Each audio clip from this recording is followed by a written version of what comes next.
A importância do censo é quase que a mesma de alguém ter a sua identidade oficial, né? Ter um BI, um bilhete de identificação. E é a primeira vez que o país traça um retrato minimamente aproximado da envergadura do fenômeno quilombola no país. Desde o século XVI, as revoltas escravas, as fugas, a constituição de territórios de autonomia nas brechas das grandes fazendas, têm se constituído como práticas de territorialização, conformam uma dimensão importante da sociedade brasileira. E o Brasil, apenas em sua última Constituição, colocou o termo quilombola como oficialmente representando uma das dimensões da nação brasileira, uma dimensão importante a ser resgatada em termos de justiça social, e levou todo esse tempo para ser incluído pela primeira vez no censo. E para a gente exercer nossos direitos, a gente precisa existir oficialmente. Então, para a gente existir oficialmente, a gente tem que estar nas estatísticas oficiais. E é isso que esse censo quilombola permite à população quilombola. Ninguém mais pode falar que no município tal não tem população quilombola, que nem aconteceu com a vacinação. Porque o pessoal fala assim, o IBGE está falando que tem gente, mas não tem. Tem. E agora o censo mostrou que realmente tem. Então, eu acho que isso é algo que muda a realidade, muda a vida das pessoas de um jeito que, às vezes, a gente que trabalha com a estatística pública não consegue nem imaginar até os relatos começarem a chegar. Mas agora, com a publicação do Censo Demográfico de 2022, que traz o quesito quilombola, nós já temos o quantitativo demográfico e a localização geográfica dessas comunidades. Então, com esses dois fatores, é perfeitamente possível fazer o cálculo do recurso necessário para implementar toda e qualquer política que nos são necessárias e que nos assegurarão dignidade e cidadania dentro dos nossos territórios.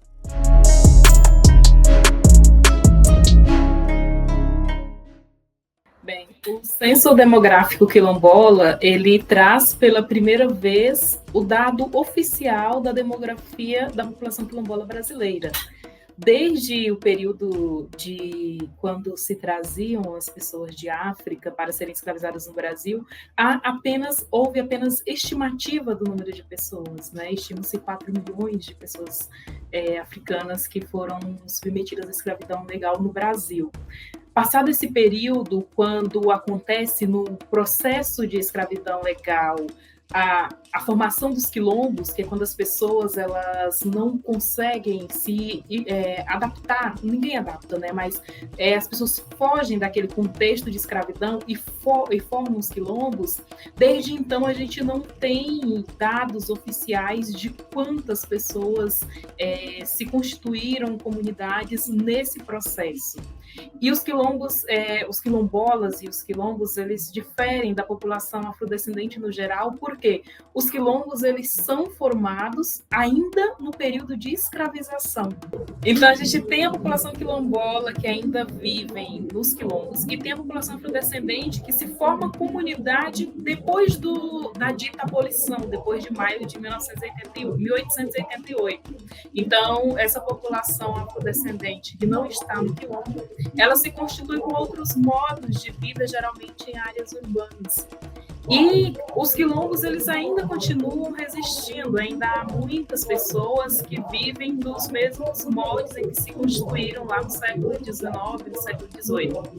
E quando vem agora, em 2022, o primeiro censo, ele traz para a gente o retrato dessa população que ainda vive com esses modos de vida.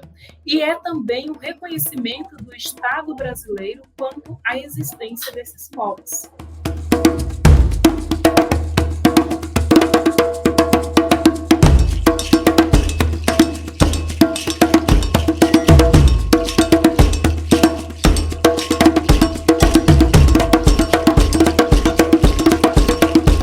Esse mapa aqui atrás é o mapa que mostra a presença da população quilombola nos municípios brasileiros.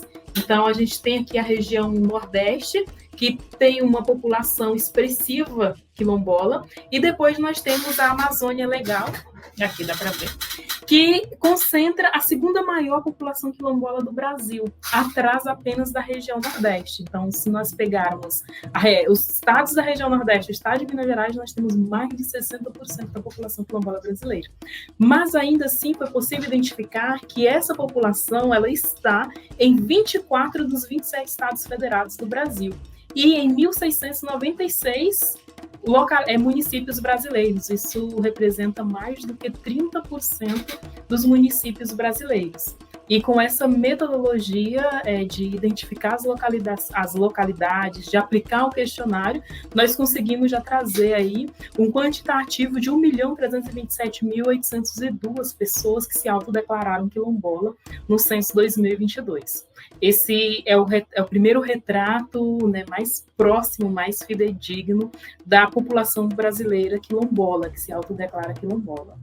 Então, o fato de a gente não ter população quilombola nenhum restrito em Roraima e no Acre tem a ver com esse processo histórico de como que a resistência foi se dando, a situação de opressão que a gente criou aqui no Brasil para essa população que foi transplantada da África para cá e que passou por todo esse processo de escravização e de resistência a esse processo. Então, a gente vê, se você olhar o mapa da presença quilombola, as grandes concentrações no litoral e a interiorização através dos grandes rios, né? Então, você vê também as grandes concentrações ali na faixa sul, centro-oeste também, entre Rondônia e a região sul. Então, são áreas onde a gente teve esse processo de resistência muito acirrada, grandes lutas, grandes processos, e onde a gente teve a sedentarização dessas comunidades ao longo dos séculos, né?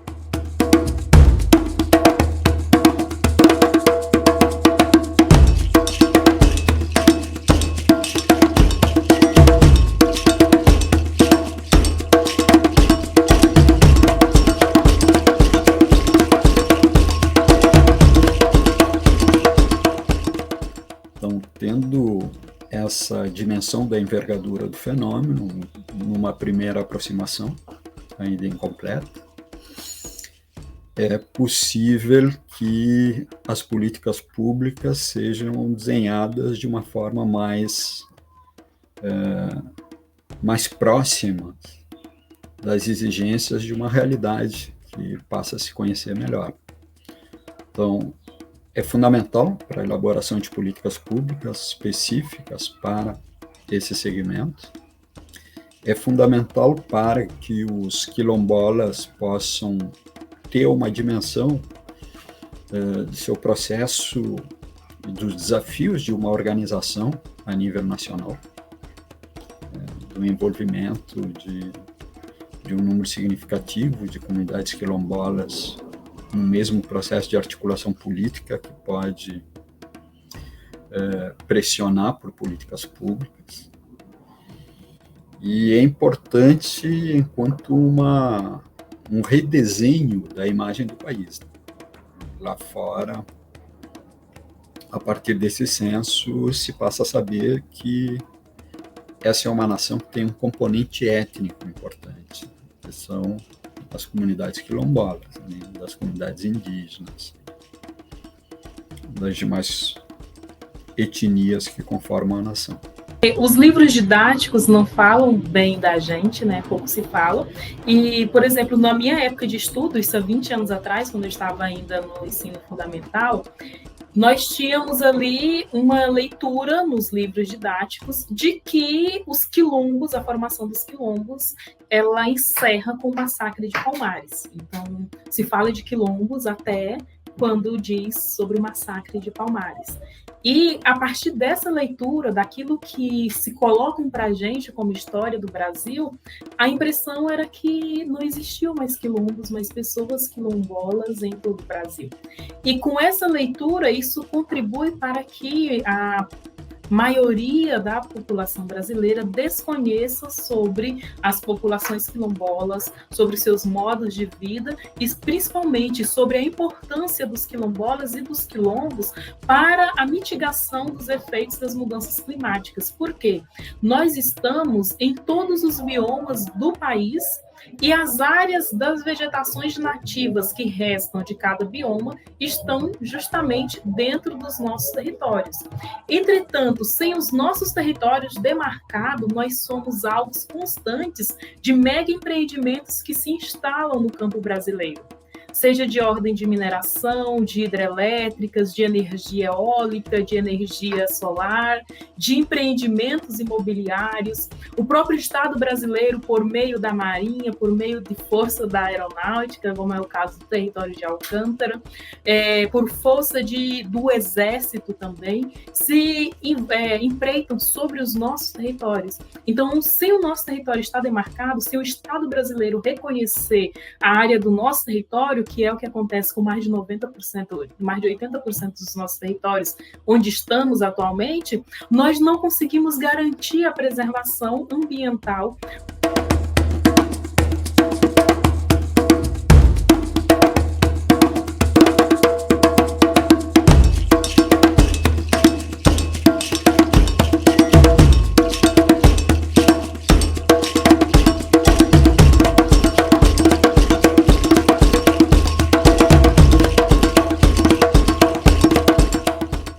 Constituição, os setores que se opõem ao processo de emergência cidadã da população negra previam ou configuraram, imaginaram uma realidade quilombola que era uma realidade mumificada, né? Era um conjunto pequeno de lugares que poderiam ser uma espécie de monumentos à escravidão.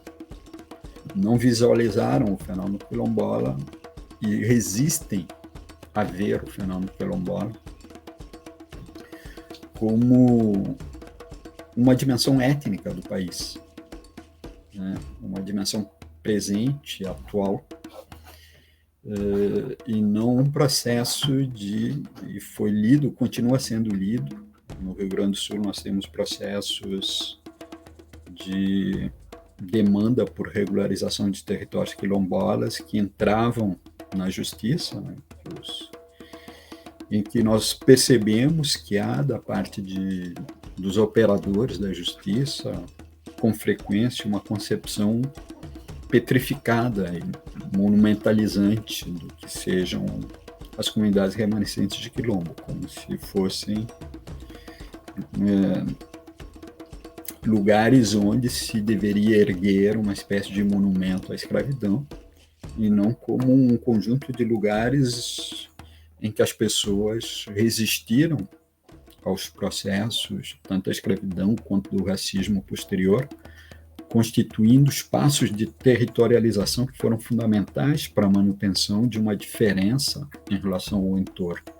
Nesse processo, ficou também muito evidente que as lideranças quilombolas tinham uma preocupação muito grande, que é que os agentes que fossem fazer pesquisa fossem treinados para respeitar os valores, os costumes e a organização social da população quilombola, né? O desejo é que todos os recenseadores fossem quilombolas, e para isso a gente fez uma ampla mobilização dos jovens, dos professores quilombolas, para que eles se candidatassem como recenseadores, mas a gente sabia que não ia ser a totalidade. Então, havia uma preocupação muito grande das lideranças quilombolas de como que seria o treinamento dos nossos recenseadores.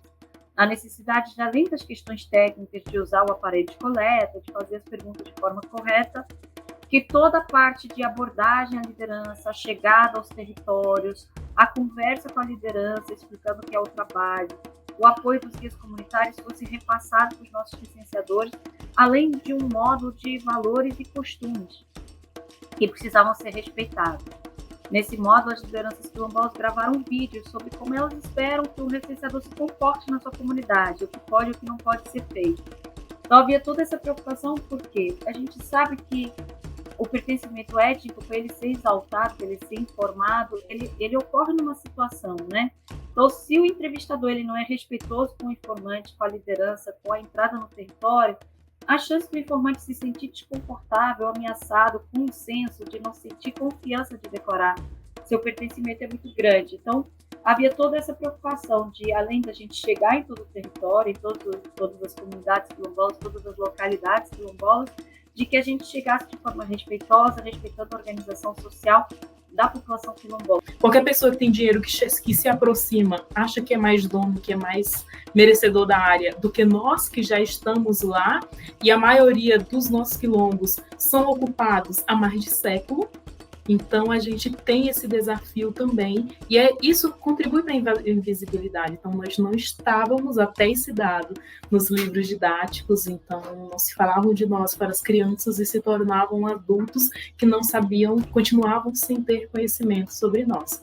Então, a CONAC tem feito esse papel de lutar e dizer que existe. Então, até o dado, a CONAC sempre dizia, nós somos muitos e nós estamos em muitos municípios. Não tínhamos um número como nós temos hoje. Mas a CONAC sempre defendeu a pluralidade, a multidiversidade dos territórios e a sua importância para a constituição socioeconômica e cultural desse país chamado Brasil.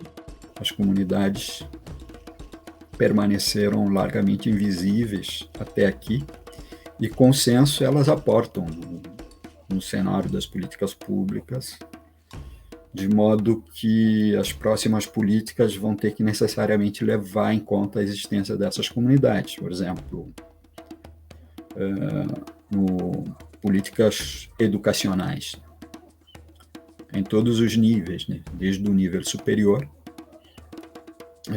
reservas de vagas para comunidades quilombolas hoje podem ser, a partir desse censo, desenhadas tendo em vista uma percepção mais acurada da importância do fenômeno em cada estado. Então, no ensino superior, certamente, se torna incontornável que hajam políticas de reservas de vagas em todas as instâncias, né? Desde o nível da graduação, da pós-graduação, mestrado, doutorado, que hajam políticas de reserva de vagas para quilombolas. No ensino básico e fundamental, assim como no ensino médio, é necessário que toda uma série de políticas já desenhadas com relação à educação quilombola sejam aprimoradas e sejam consolidadas. No âmbito do SUS, das políticas de saúde, é necessário que um aprimoramento das políticas pensadas para as comunidades quilombolas passem a ser efetivadas a partir de uma base estatística consolidada. Então, é isso que o censo possibilita, é isso que o racismo estrutural tentou apagar ao longo desse tempo, né? A possibilidade de se ter políticas. E a mais importante das políticas para as comunidades quilombolas. Então, eu acredito que estar presente nas estatísticas oficiais é ter acesso a direitos, é poder ter acesso a políticas públicas focalizadas de acordo com os totais populacionais. E essas políticas, elas não ocorrem a nível federal só, elas se materializam no nível do município, no nível dos territórios, das comunidades, nos acessos à universidade. A gente viu agora que a lei de cotas vai incluir os quilombolas e a gente já tem o dado que pode até balizar essa lei de cotas, que nem a gente tem para pretos e pardos. Então, assim, o fato da gente conseguir trazer mais um grupo de povo e comunidade tradicional para a estatística oficial significa que a gente está cumprindo a missão do IBGE, que é retratar a realidade brasileira para o exercício da cidadania. Então, o racismo estrutural faz isso continuamente, tenta apagar essa existência e manter uma situação de injustiça social calamitosa, que reduz essas comunidades à situação de extrema pobreza e que mantém um processo de destruição. Essas comunidades insistem em viver, em subsistir, em resistir, em se reinventar continuamente, e o sistema insiste em apagá-los.